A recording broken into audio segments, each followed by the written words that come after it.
Perkenalkan, nama saya Dini Waryastuti SPD. Saya merupakan mahasiswa PPG Sejarah Indonesia di Universitas Riau. NIM saya 2005-43-7103. Nah, pada hari ini saya akan melaksanakan uji kinerja praktek pembelajaran pada tanggal 23 November 2020, tepatnya pada pukul 8.30 WIB.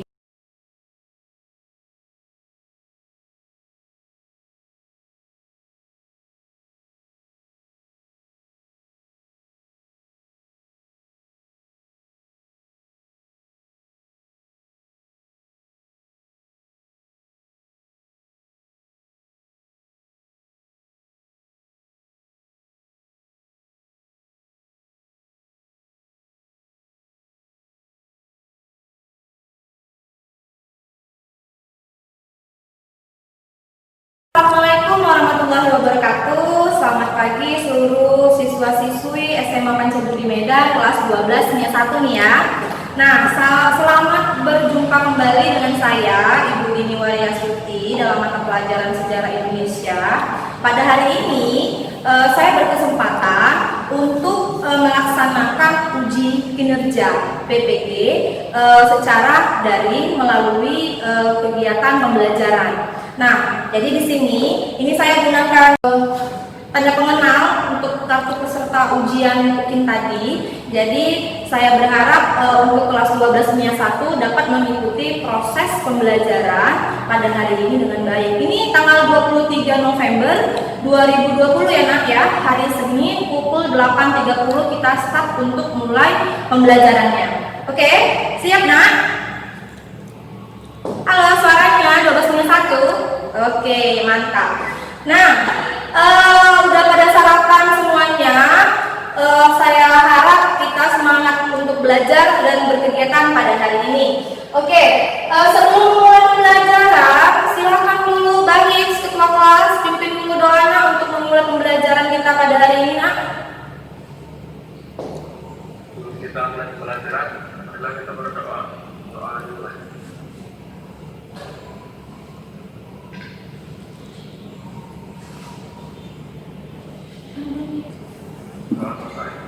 Oke, alhamdulillahirrahmanirrahim. Sambil saya menyiapkan media kita untuk hari ini, sambil kalian isi presensi yang sudah saya kirimkan melalui WA group. Udah terima ya link absennya, presensi ya.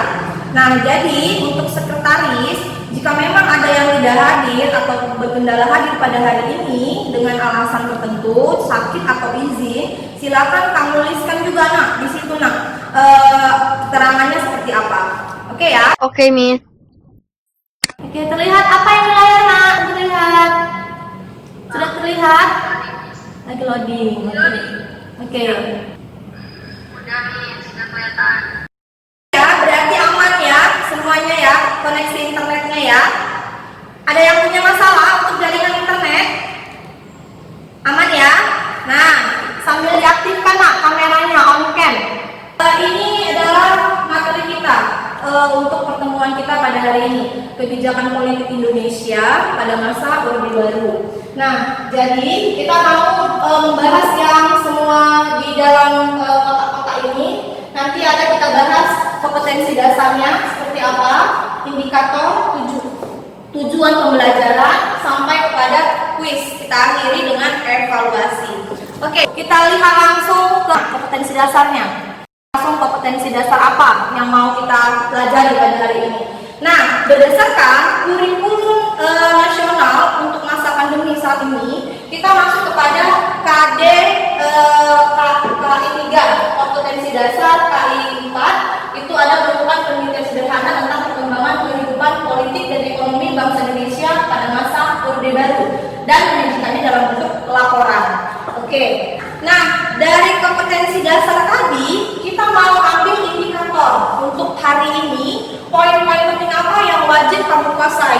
Nah, yang pertama itu adalah mendeskripsikan kebijakan politik pada masa Orde Baru. Yang kedua, menganalisis bagaimana perkembangan politik Indonesia pada masa Orde Baru. Yang ketiga, yang terakhir, menganalisis pemerintahan Orde Baru terhadap kehidupan berbangsa pada saat ini. Nah, dan untuk indikator yang keterampilan 431 di sini, kamu nantinya akan menyajikan laporan tertulis tentang kebijakan serta perkembangan politik di masa Orde Baru dalam bentuk mind mapping. Oke, kita lanjut ya, Nak. Tujuan pembelajaran kita pada hari ini. Nah, ini lihat. Kita menggunakan model pembelajaran inquiry learning. Nah, di sini setelah kamu mengikuti seluruh proses pembelajaran pada hari ini, maka kamu akan diharapkan mampu untuk mendeskripsikan kebijakan politik pemerintah Indonesia pada masa Orde Baru. Yang kedua, kamu dapat menganalisis perkembangan politik pada masa Orde Baru, dan kamu dapat juga menganalisis dampak pemerintah Orde Baru terhadap kehidupan berbangsa di masa kini. Nah, ini yang merupakan tujuan pembelajaran kita.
Oke, coba Nak, buka dulu Nak. Tunjukkan dulu ke layar. Mana pretest tadi yang sudah kamu kerjakan? Boleh tunjukkan ke layar? Oke. Lagi yang lain. Reisa sudah itu. Yang lain, Syarifah sudah. Paten. Lanjut Nak. Yang lain mana? Faiza sudah. Terima kasih. Aliandro, mana punya kamu Aliandro? Oke. Paten. Mantap nih, untuk kelas 12 punya 1. Yang belum aktifkan cam, silahkan aktifkan. Miss, pretestnya udah, Miss. Yeay.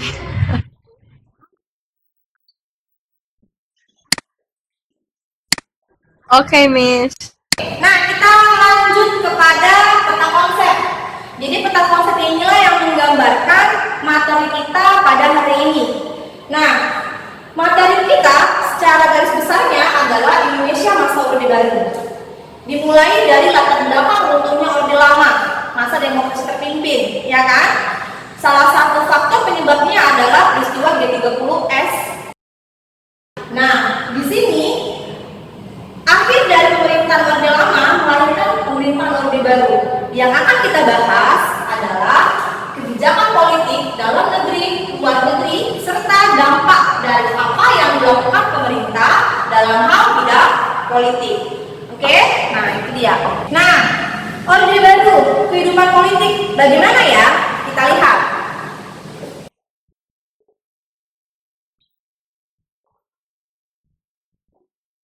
Soeharto, Miss.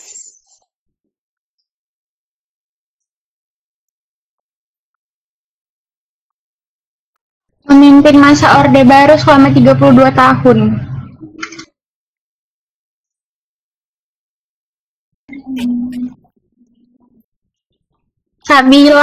Sabila, Miss.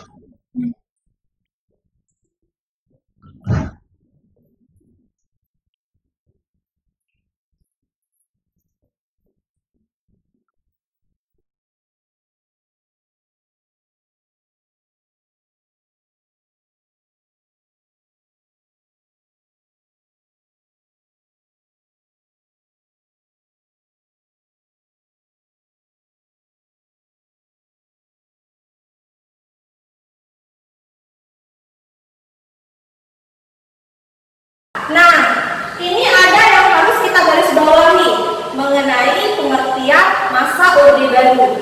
Jadi Orde Baru di sini adalah sebutan bagi masa pemerintahan Soeharto.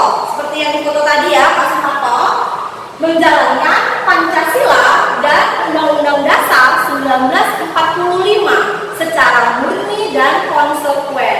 Oke, jadi di sini Pak Soeharto atau masa pemerintahan Orde Baru mau mengembalikan kedudukan Pancasila dan Undang-Undang Dasar secara murni dan konsekuen.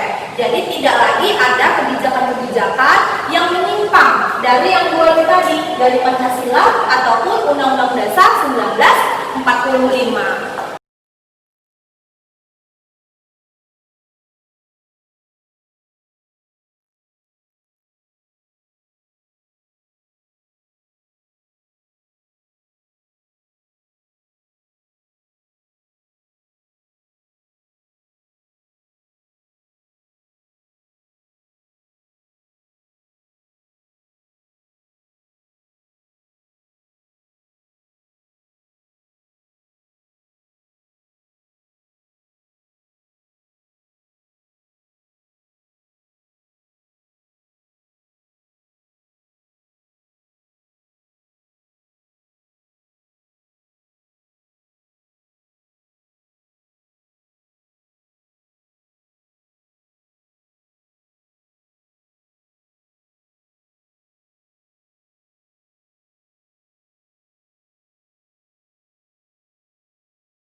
Relasi bukan.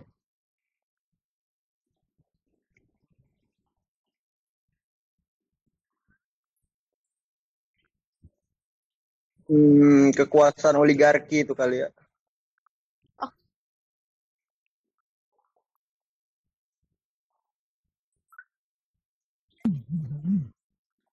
Udah Ahmad.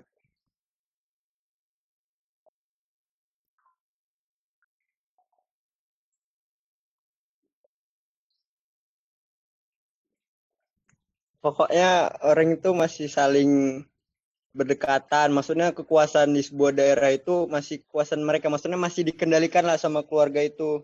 Kayaknya sih gitu.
Belum ada, Miss. Belum ada. Iya, Miss. Oke.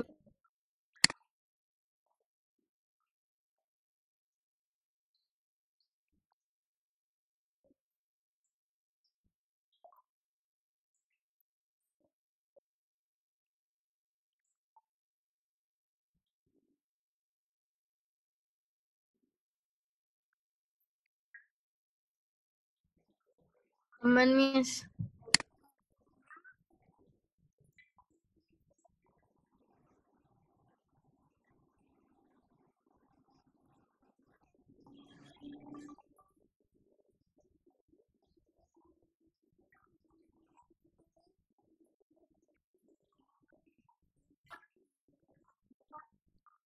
Assalamualaikum warahmatullahi wabarakatuh.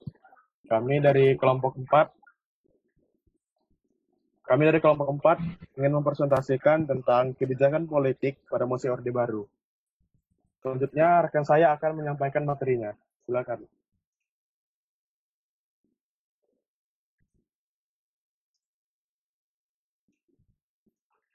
Nah, pada masa Orde Baru, pasti yang teringat adalah nama Presiden Soeharto, dikarenakan ia memimpin pada masa Orde Baru selama 32 tahun. Nah, 32 tahun itu merupakan waktu yang tidak sebentar.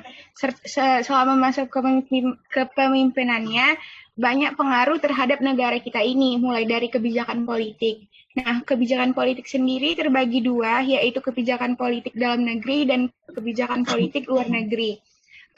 Kebijakan politik dalam negeri akan dilanjutkan oleh teman saya yang bernama Kevin. Kebijakan politik dalam negeri. 1. Pelaksanaan Pemilu 1971. Pemilu yang sudah diatur melalui SI MPR 1967 yang menetapkan pemilu akan dilaksanakan pada tahun 1971 ini berbeda dengan pemilu pada tahun 1955, Orde Revolusi atau Orde Lama. Pada pemilu ini, para penjabat pemerintah hanya berpihak kepada salah satu peserta pemilu yaitu Golkar. Dan kamu tahu, Golkar lah yang selalu memenangkan pemilu di tahun selanjutnya yaitu tahun 1977, 1982, 1987, 1992 hingga 1997. Selanjutnya nomor 2 akan dilanjutkan pada anggota berikut. Kemudian ada penyederhanaan partai politik. Dalam penyederhanaan partai politik menjadi 2 partai dan 1 golongan karya. Yang pertama adalah Partai Persatuan Pembangunan atau disingkat dengan PPP, yaitu gabungan dari Nahdlatul Ulama, Parmusi, Perti, dan PSII. Yang kedua ada Partai Demokrasi Indonesia, yaitu gabungan dari Partai Nasional Indonesia, Partai Katolik, Partai Murba, IPKI, dan Parkindo. Dan yang terakhir ada golongan karya yaitu Golkar. Kemudian akan dilanjutkan oleh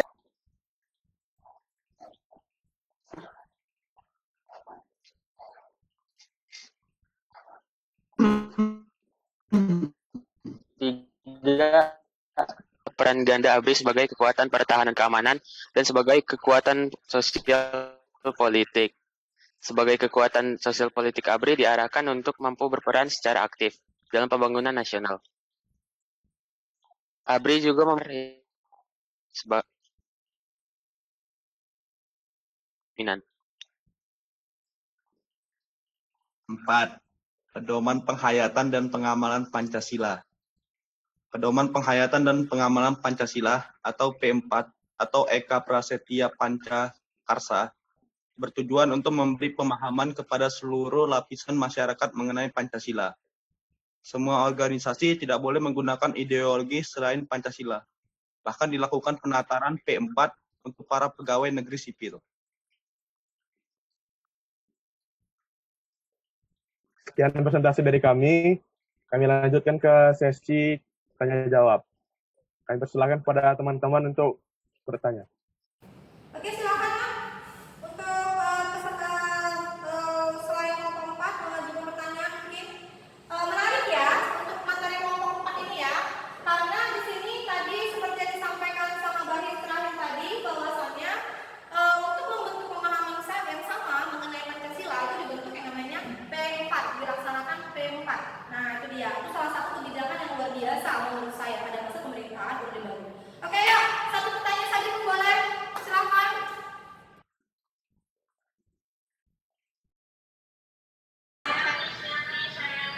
Oke, ya silakan sebut nama ya Nak ya. Ya, nama saya Nabi dari kelompok 2. Saya ingin bertanya apa saja penyimpangan-penyimpangan pada masa Orde Baru yang masih dilaksanakan sampai sekarang. Oke, yuk silakan.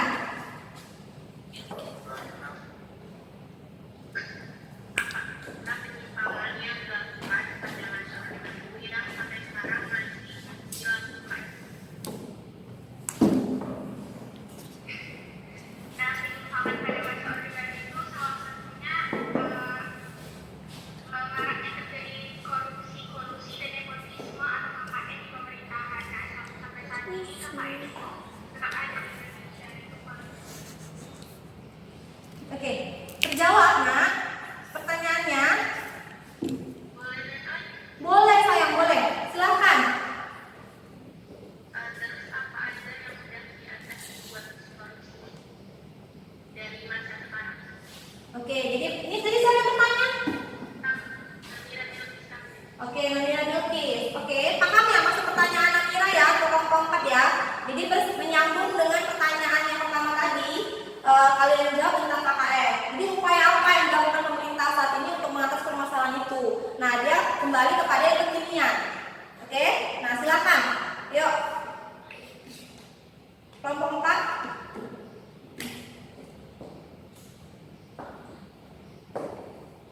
Bisa Nak?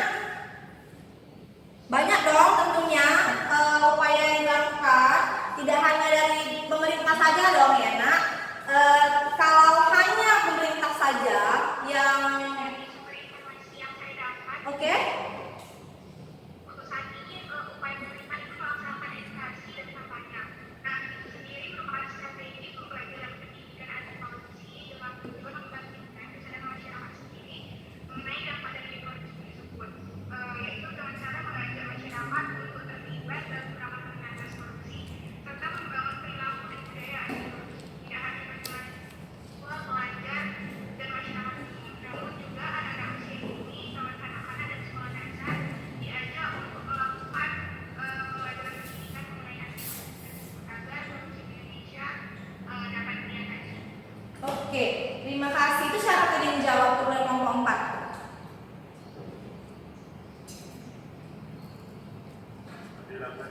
Sabila. Nah, jadi benar yang disampaikan oleh Sabila. Jadi ada kolaborasi antara pemerintah dengan masyarakat. Nah, jadi terutama yang paling penting itu adalah kesadaran diri sendiri dulu. Nah, baru ketika ada kebijakan pemerintah seperti itu, kita serap, kita ambil yang baik-baiknya, kemudian kita aplikasikan dalam kehidupan sehari-hari kita, kebijakan yang tadi itu. Jadi, kalaupun memang ada kebijakan dari pemerintah, tapi tidak ada kesadaran diri dari masyarakat sendiri, maka tidak akan mungkin bisa terhapus dalam kehidupan berbangsa negara kita. Oke ya, paham ya maksudnya ya? Oke, mungkin ada lagi yang mau bertanya atau menyimpulkan?